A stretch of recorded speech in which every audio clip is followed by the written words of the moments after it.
mean, really? Happy Friday. Happy Friday. Whoa. Brittany and Chris Carmichael here, bringing you the Elevated Life series where we teach you simple mindset shifts to create radical transformation in your life. You guys, a miracle is described as a shift in perception. So it's as simple as that. Change your mind and you change your life. So today we wanted to talk about something a little scandalous because I feel like so many people are too afraid to speak out, or they're just uneducated and don't know what kind of divine power they possess. So as many of you guys know, I'm launching a 7-day self-care kickstart challenge, and upon doing this, I started reaching out and asking and surveying hundreds and hundreds of people and asking, what is that one thing you do for self-care? And I got, take a hot bath, go on a walk, read a book, drink some wine. Like, I got all the, they're great answers, but not one person out of hundreds of women that replied, not one person said orgasm or intimacy or sex or anything of the like.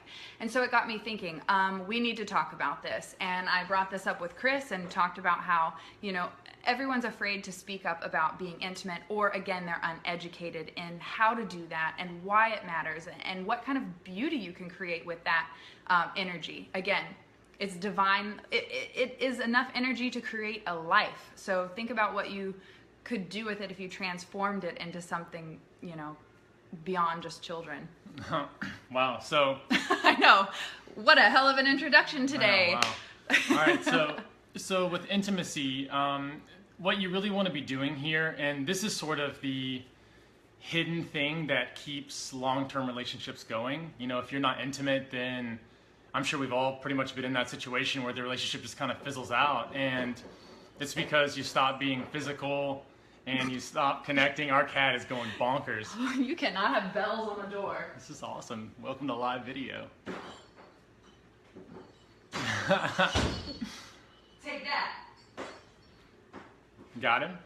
Nice, got him. Sorry, guys. Yeah, so we have tried every solution. You guys have been with us live for months, and you guys see we tried different locations. We tried locking these animals up.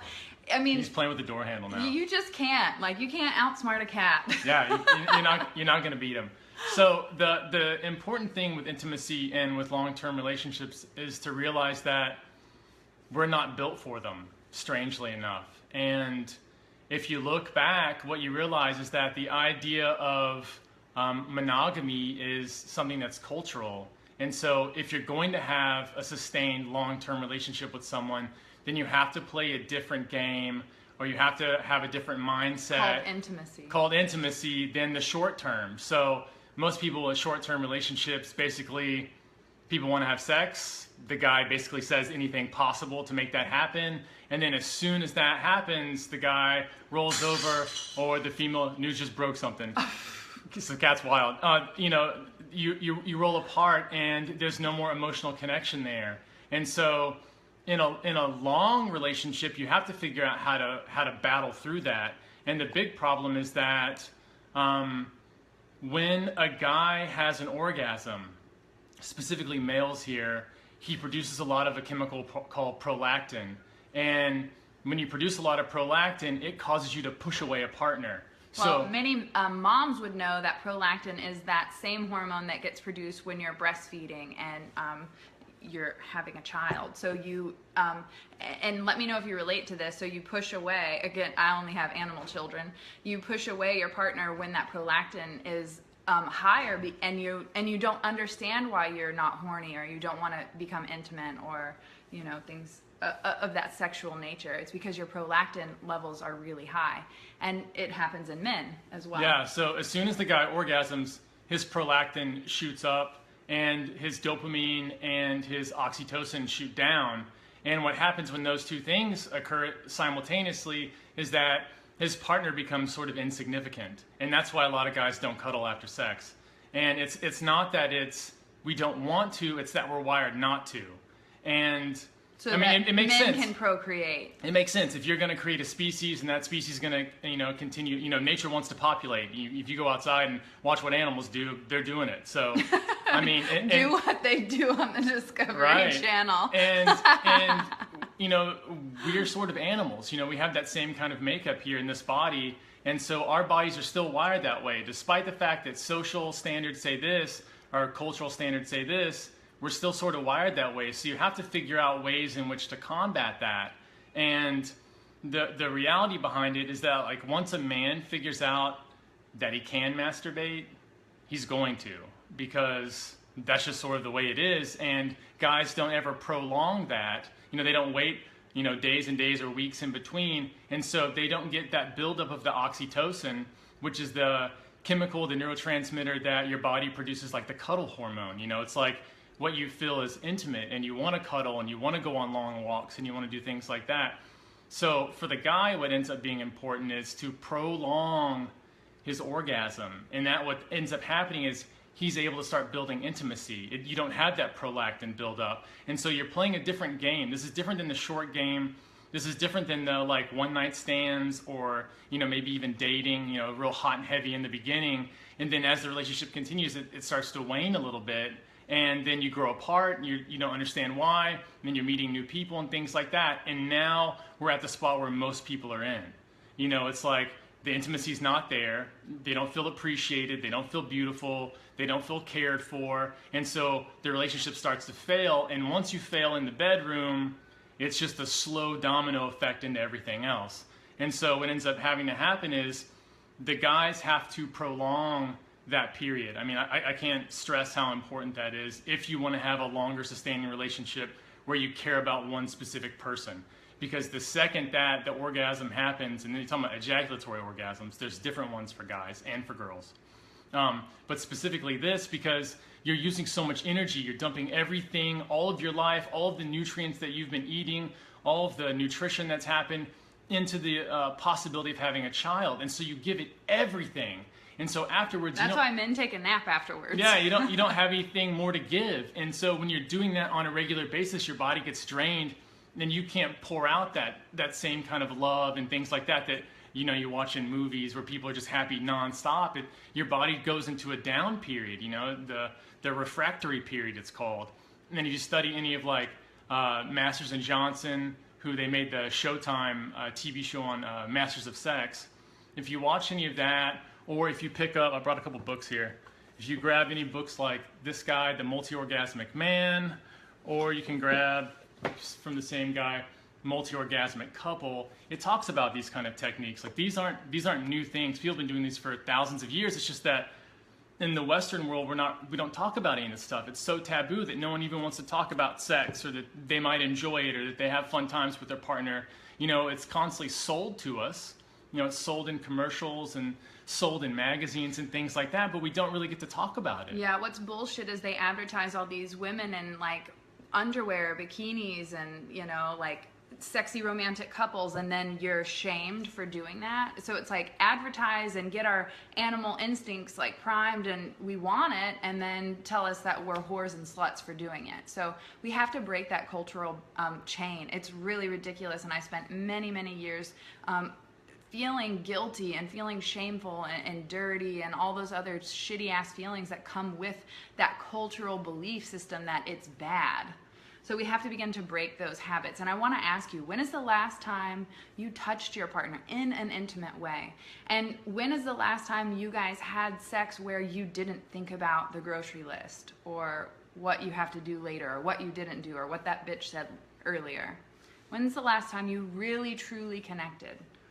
Yeah, when you start asking yourself these questions and you realize it's been a long time, you have to break out of how we've been conditioned to think. And most of it, again, since we never talk about sex, it's through bad sex ed that just basically serves sexual, transmitted diseases that aren't fun to look at. You go to the religious aspect, it's always just don't have sex.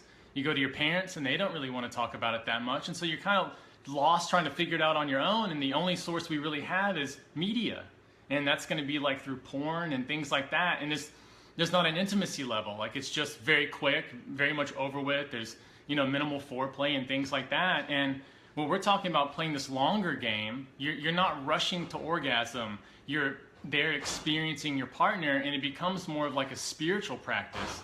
And it's different than just something lustful and I'm going to get this like you're starving.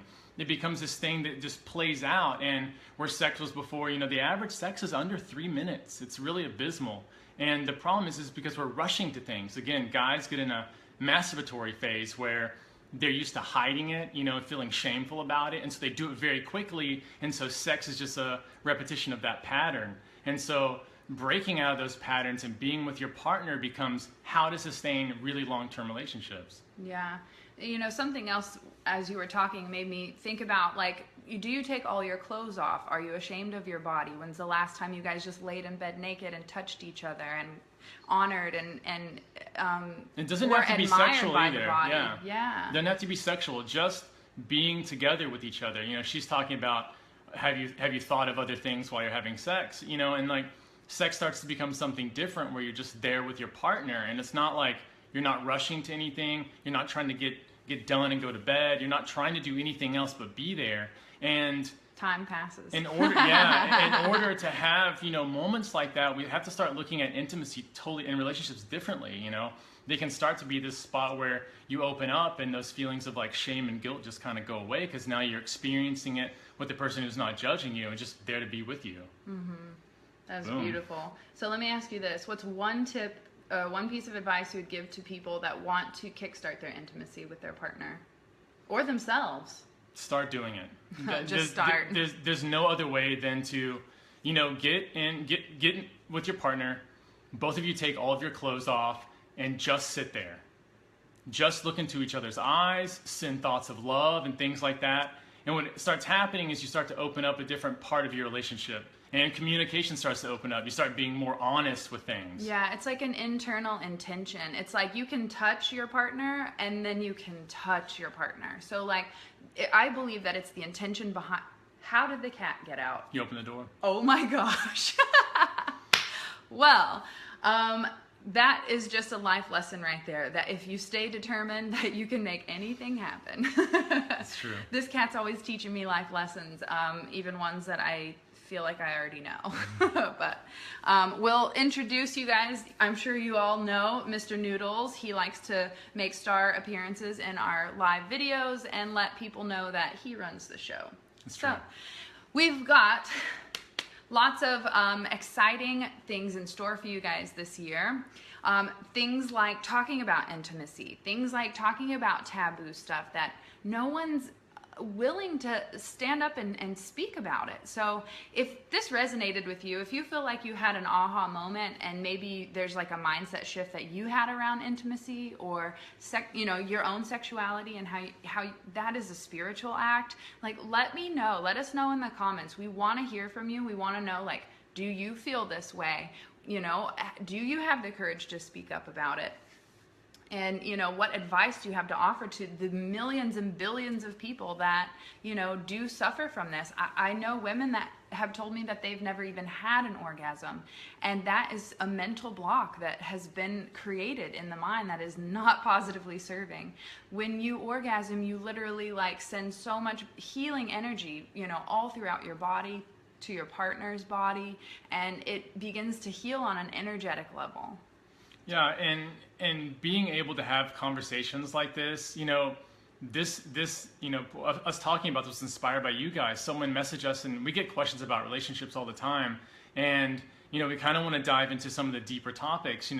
We've talked before about how to find your soulmate, which is basically instead of looking for someone, become the person that person that you want is looking for, and so up-level your game. So we've talked about that before. We really want to start talking about how to be, once you get into the relationship, like how do you sustain it over a long period of time? How do you get with one partner? And, maybe one partner's not for you. You want to have multiple. Hey, look, there's no real rules to this. The big rules, there's no rules. And so the rule is stop shaming yourself and stop feeling guilty. Whatever feels right for you is right, and it's going to be different from everyone else. And again, that energy, when you're in alignment with your truth, then you'll attract that matching partner, whether it be multiple, same sex, it doesn't matter. Yeah, and it's Friday. Celebrate the week. Pick up some red wine or something like that. Be intimate with your partner. If you don't have a partner, be intimate with yourself. Yes. Figure out what you like. Don't just walk through the earth being like, hey, I have this body and I never experienced it. So get in there and figure out what it is that you enjoy. what spots of your body turn you on. This is not a weird topic. You don't have to be strange about it. I'm not blushing. This is just totally normal. Yeah. So find a space where this can be normal for you, because it's going to open up. It wasn't normal for us in the beginning. No, we had it's to weird. work through all the bullshit that has been culturally programmed, the shaming and the guilt and all of that. And we've been together for 10 years, like exclusively. And there's still those old belief systems that came up. And so I had the courage to cry my eyes out and say, I feel like a whore. And he's like, but we've been married forever and it's just me and you. Like, what's the deal? So, just have the courage to bring that up. If you feel a certain way, let it out, speak it, share that with your partner. You guys will build so much intimacy just on sharing your vulnerable truth. And the reality is, if you're like, I can't talk about that kind of stuff to my partner, you've got the wrong partner. Fuck yeah. I mean, you need to get somebody that like can listen to exactly what's going on with you and can respect where you are and honor what's happening internally and mentally, because it's so important for the long game. It's so important for any kind of relationship that's going to last and be enjoyable. Yeah. Plenty of relationships last, but not all of them are great relationships. So the idea is to build the whole thing on something that you enjoy so you can sustain it but have fun. Well, something interesting that I was resistant to in the beginning that I feel like would be a great tip for you guys is Chris would ask to schedule sex. And I'm like, that's weird. Shouldn't it be like spontaneous? And then you realize you go way too long without doing it. And then you're like, ooh. And when you schedule it, you begin to build a habit where you don't have to schedule it. So if you're having trouble connecting, like put it on the calendar, make it a priority, make it a non-negotiable. Yeah. Booyah. Happy Friday. Have a wonderful weekend. I'm so thankful that you guys were here with us to talk about things that are a little taboo. If you have any questions that you would like us to answer or topics that you want us to cover, feel free to leave them in the comments Please below. do. Love your questions. Yeah, we love your questions. This is why we do this. Your questions keep us going. We are able to share with you what we have found on our journey to joy. Happy Friday. And we wish you all a wonderful weekend. Thank you so much for joining us live here on the Elevated Life series every Friday at 11 a.m. Central Standard Time. We wish you a beautiful weekend. Thank you so much, guys. We love you. We love you. We love you. Go get laid. Bye, y'all. Bye.